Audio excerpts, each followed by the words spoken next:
ట్రూ9 న్యూస్కి స్వాగతం. ఆంధ్రప్రదేశ్లో త్వరలో జరగబోతున్నటువంటి సార్వత్రిక ఎన్నికలకు సంబంధించి తెలుగుదేశం పార్టీ జనసేన పొత్తుతో ముందుకు వెళ్తుంది. దానికి సంబంధించి వేగంగా అడుగులు కూడా పడుతున్నాయి. ఇట్లాంటి క్రమంలో తెలుగుదేశం పార్టీ తరపున ఒక సర్వే చేయించారు. ఆ పార్టీ అధినేత నారా చంద్రబాబు నాయుడు ఇప్పటికే ఆయా నియోజకవర్గాల అభ్యర్థుల గురించి IVRS ద్వారా కొంత కీలకమైనటువంటి సమాచారాన్ని రాబట్టారు. ఇట్లాంటి క్రమంలో నియోజకవర్గ స్థాయిలో ఎలా ఉన్నాయి పరిస్థితులు, ప్రకటించినటువంటి అభ్యర్థుల పట్ల ఏ రకమైనటువంటి అభిప్రాయం కలిగి ఉన్నారు ఓటర్లు అనే దాని మీద ఎక్కువగా ఫోకస్ పెట్టారు. ఇట్లాంటి సందర్భంలో తెలుగుదేశం పార్టీ తరపున కాకుండా కొన్ని సర్వే సంస్థలు ఇచ్చినటువంటి రిపోర్ట్స్ బేస్ చేసుకొని ఫైనల్గా ఒక జాబితా బయటకు వచ్చింది. తెలుగుదేశం పార్టీ వర్గాల్లో ఒక చర్చ జరుగుతుంది. దాదాపు 10 నుంచి 15 స్థానాల్లో అభ్యర్థుల మార్పు ఉండొచ్చు అని వినిపిస్తుంది. దాంట్లో మొదటిగా మనం చూసాం, ఈ గన్నవరం నియోజకవర్గానికి సంబంధించి మహాసేన రాజేష్ ఎవరైతే ఉన్నారో అతను ఆల్రెడీ ఒక ప్రకటన చేశారు అని. ఇలాంటి సందర్భంలో ఆయనపై వచ్చినటువంటి వ్యతిరేకత, అక్కడి ఉన్నటువంటి పరిస్థితులు, ముఖ్యంగా అభ్యర్థి మార్పు తథ్యం అనే రకంగా వినిపిస్తుంది. మొత్తానికి 99 నియోజకవర్గాల్లో 50 నియోజకవర్గాల్లో సునాయాసంగా తెలుగుదేశం పార్టీ అభ్యర్థులు, జనసేన అభ్యర్థులు గెలుస్తారు. అలాగే 12 చోట్ల ఓటమి చెందుతారు. 37 చోట్ల నువ్వా నేనా అన్నట్లు పరిస్థితి ఉంది అనేది ఒక రిపోర్టు బయటకు వచ్చింది.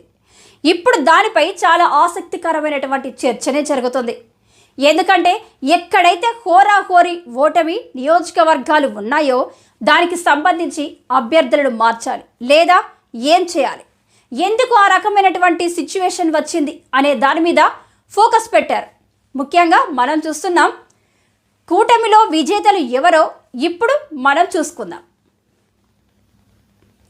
ఇచ్చాపురం బెందలం అశోక్ గెలుపు, టెక్కలి కింజారపు అచ్చెన్నాయుడు గెలుపు, ఆముదాల వలస కూన రవికుమార్ గెలుపు, రాజాం కొండ్రు మురళీమోహన్ గెలుపు, కరుపాం తోక జగదీశ్వరి ఓటమి, పార్వతీపురం విజయ్ బోనెల ఓటమి, సాలూరు ఉమ్మడి సంధ్యరాణి హోరాహోరి, బొబ్బిలి బేబీ నాయన గెలుపు, జగపతి నగరం కొండపల్లి శ్రీనివాస్ ఓటమి, విజయనగరం పూసపాటి అతిథి, విజయలక్ష్మి గజపతి రాజు హోరాహోరి, విశాఖ ఈస్ట్ వెలగపూడి రామకృష్ణ బాబు గెలుపు, విశాఖ వెస్ట్ గణబాబు గెలుపు, అరకు దొన్ను దోరా హోరీ హోరి, పాయకరావుపేట వంకలపూడి అనిత హోరాహోరి, నర్సీపట్నం అన్నయ్య పాత్రుడు గెలుపు, తుని యనమల దివ్య హోరీహోరి, పెద్దాపురం చిన్న రాజప్ప హోరాహోరి, పెద్దపురం చిన్న రాజప్ప హోరాహోరి, అనపర్తి ఎనమిల్లి రామకృష్ణారెడ్డి ఓటమి, ముమ్మిడివరం దాట్ల సుబ్బారాజు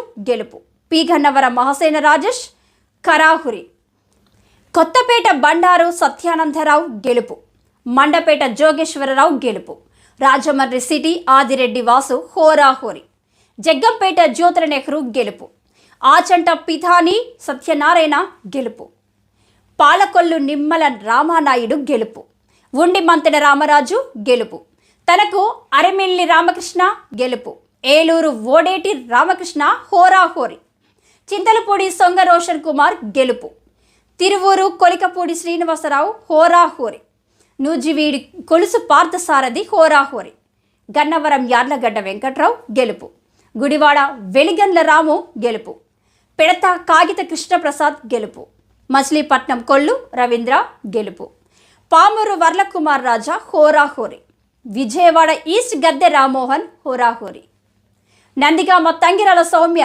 గెలుపు, జగ్గయ్యపేట శ్రీరామ్ రాజగోపాల్ తాతయ్య గెలుపు, తాడికొండ తెనాలి శ్రావణ్ కుమార్ హోరాహోరి, విజయవాడ సెంట్రల్ బోండా ఉమామహేశ్వరరావు గెలుపు, మంగళగిరి నారా లోకేష్ గెలుపు, పొన్నూరు ధూళిపల్ల నరేంద్ర కుమార్ గెలుపు.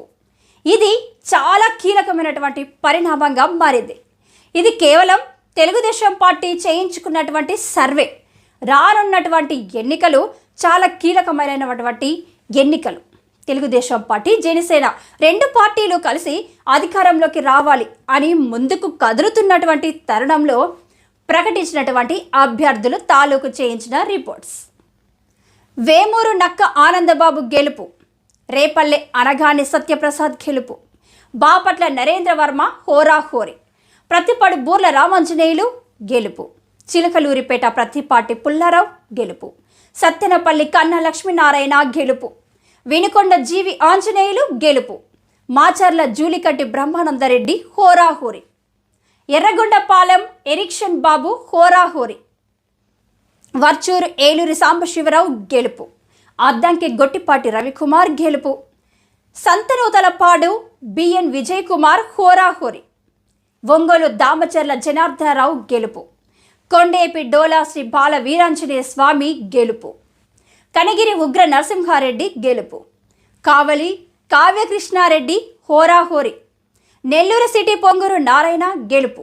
నెల్లూరు రూరల్ కోటంరెడ్డి శ్రీధర్ రెడ్డి గెలుపు. గూడూరు పాషం సునీల్ కుమార్ హోరాహోరీ.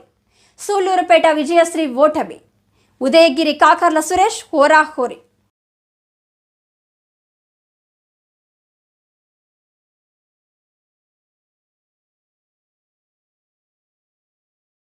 కడప మాధవిరెడ్డి హోరాహోరీ. రాయచోటి రాంప్రసాద్ రెడ్డి హోరాహోరీ. పులివెందుల మర్రెడ్డి రవీంద్రనాథ్ రెడ్డి ఓటమి. మైదుకూరు పుట్ట సుధాకర్ యాదవ్ గెలుపు. ఆళ్లగడ్డ భూమా అఖిలప్రియారెడ్డి ఓటమి. శ్రీశైలం బుడ్డ రాజశేఖర్ రెడ్డి హోరాహోరీ. కర్నూలు టీజీ భరత్ గెలుపు. పాణ్యం గౌరు చరితారెడ్డి హోరాహోరీ. నంద్యాల ఎన్ఎండి ఫరూక్ హోరాహోరీ. బనగానపల్లె బీసీ జనార్దన్ రెడ్డి హోరాహోరీ. డోన్ కోట్ల సూర్యప్రకాష్ రెడ్డి హోరాహోరీ. పత్తికొండ కేఈ శ్యాంబాబు హోరాహోరీ.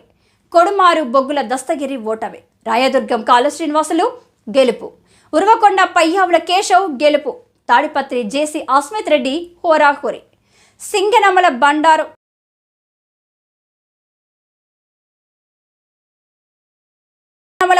శ్రావణి శ్రీ ఓటమి. కళ్యాణదుర్గం అలిమినేని సురేంద్రబాబు హోరాహోరీ. రాప్తాడు పరిటాల సునీత గెలుపు. మడకశిర సునీల్ కుమార్ హోరాహోరీ. హిందూపురం నందమూరి బాలకృష్ణ గెలుపు. పెనుకొండ సునీత ఓటమి. తంబళ్లపల్లె జై చంద్రరెడ్డి హోరాహోరీ.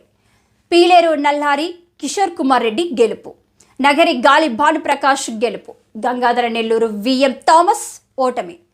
చిత్తూరు గురజాల జగన్మోహన్ హోరాహోరీ. పలమనేరు అమర్నాథ్ రెడ్డి గెలుపు. కుప్పం నారా చంద్రబాబు నాయుడు గెలుపు. నెలిమర్ల లోకం నాగమాధవి హోరాహోరీ. అనకాపల్లి కొనతాల రామకృష్ణ హోరాహోరీ. కాకినాడ రూరల్ పంతం నానాజీ గెలుపు. రాజనగరం బత్తలర్ బలరామకృష్ణ హోరాహోరీ. తెనాలి నాదెండ్ల మనోహర్ గెలుపు. మొత్తానికి చాలా కీలకమైనటువంటి పరిణామంగా చూడాలి. ఎందుకంటే అభ్యర్థులను ప్రకటించిన తర్వాత నియోజకవర్గం ఓటర్ల అభిప్రాయాలను సేకరించినందుకు నారా చంద్రబాబు నాయుడు ఆయన చాలా రకాలుగా ఎన్నో వ్యూహాలతో ముందుకు కదులుతున్నారు. ఇట్లాంటి సందర్భంలో 99 నియోజకవర్గాల్లో 50 చోట్ల గెలుస్తారని, అలాగే 12 చోట్ల ఓటమి, 37 చోట్ల నువ్వా నేనా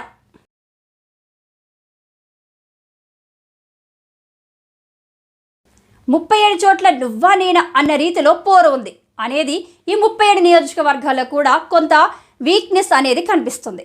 ముఖ్యంగా నియోజకవర్గాల్లో అక్కడ వచ్చినటువంటి ఓటర్ల పరిస్థితి, అలాగే అక్కడ ఉన్నటువంటి సందర్భంలో ముఖ్యంగా మరొక కీలకమైనటువంటి నిర్ణయం తీసుకోబోతున్నారు నారా చంద్రబాబు నాయుడు అనేది వినిపిస్తుంది. అదేంటంటే కొన్ని చోట్ల అభ్యర్థులను మార్చాలి. ఎందుకంటే మనం గెలిచే స్థానాల్లో అనవసరంగా అక్కడ ఆయా రకాల ఆరోపణలతో విమర్శలతో ఉన్నటువంటి అభ్యర్థులను పెట్టడం వల్ల ఆ స్థానం కోల్పోతున్నాం అనేది ఒక అభిప్రాయానికి సంబంధించి ఆయనపై వ్యక్తిగతంగా ఆ నియోజకవర్గంలో కొంత అసంతృప్తి ఉంది. దానికి సంబంధించి ఆయన మార్చాలి అనే ఆలోచనలో కూడా ఉన్నట్లు తెలిసింది. మొత్తానికి 99 నియోజకవర్గాల్లో 50 చోట్ల అభ్యర్థులు గెలుస్తారని, అలాగే 12 చోట్ల వాటాన్ని చెందుతున్నారని, 37 స్థానాల్లో తరహాలో పోటీ ఉండబోతుందని రాజకీయ వర్గాల్లో కూడా ఆసక్తికరమైనటువంటి చర్చ జరుగుతుంది. కాబట్టి ముఖ్యంగా తెలుగుదేశం పార్టీ, జనసేన పార్టీ వర్గాల్లో కూడా, ఎందుకంటే ఇప్పటికే జనసేన తక్కువ స్థానాలకు పరిమితం కావాల్సి వచ్చింది. ఇలాంటి సందర్భంలో మనం ఆచితూచి స్టెప్ వేయకపోతే తీవ్రమైనటువంటి నష్టం మనకి చవి చూడాల్సి వస్తుంది అనే భావనతో 2 పార్టీలు అధినేతలు ఉన్నారు. ఇట్లాంటి సందర్భంలో వైఎస్ఆర్సీపీలో ఉన్నటువంటి అసంతృప్తిని మనం దాన్ని అదృష్టంగా తీసుకొని ముందుకు వెళ్ళాలి. ఎలాంటి సందర్భంలో అభ్యర్థుల ఎంపికలో కానీ, మార్పులు చేర్పుల్లో కానీ కీలకంగా వ్యవహరించాలి అనేది, అలాగే ముఖ్యంగా తెలుగుదేశం పార్టీ ఆశావాహులు ఎవరైతే ఉన్నారో కీలకమైన నియోజకవర్గాల్లో ముఖ్యంగా జనసేనకు కేటాయించడం వల్ల అసంతృప్తి సెగ అనేది పెరిగిపోతుంది. వారిని కూడా మనం సముదాయించుకోవాలి, బుజ్జగించుకోవాలి. నారా చంద్రబాబు నాయుడు, పవన్ కళ్యాణ్ కలిసి చేస్తున్నటువంటి మార్పులు చేర్పులు చాలా కీలకమైనటువంటి పరిణామాలకు దారితీసే అవకాశాలైతే స్పష్టంగా కనిపిస్తున్నాయి.